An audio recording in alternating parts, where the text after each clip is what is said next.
Friend வணக்கம். இன்றைக்கி தினந்தந்தியில் தினம் ஒரு தகவலில் பிஸ்தி ரமணா தாவரம் அப்படின்னு கேட்டிங்க ஒரு நியூஸ் இருக்குது.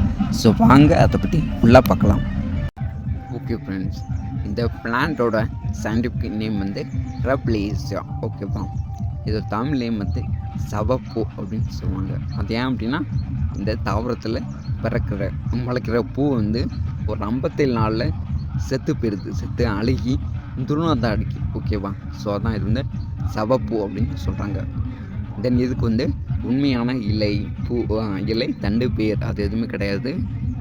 ஜஸ்ட்டு இன்னொரு தாவரத்துலேருந்து தனக்கு தேவையான உணவை எடுத்துக்கிறது. ஸோ அதான் இதை ஒரு வகையான ஒட்டுண்ணின்னு சொல்கிறாங்க. ஒட்டுண்ணினால உங்களுக்கு தெரியும் நம்ம தலையில் பேனு. ஸோ அது நம்மகிட்ட இருக்கிற நியூட்ரியன்ஸு எடுத்துக்கணும். ஓகேவா, ஸோ அதை மாதிரி தான் இந்த பிளான்ட்டுமே. தென் வந்து இது அதிகமாக எங்கே இருக்குது அப்படின்னா இந்தியாவில், இந்தோனேசியாவில், தாய்லாண்டில். ஓகேப்பா, மொத்தம் 3 நாட்டில் அதிகமாக இருக்குது இதோட எண்ணிக்கை வந்து. தென் தான் கொடுத்துருக்குங்க அந்த பேப்பரில், வேறு இதில். Okay friends, thank you.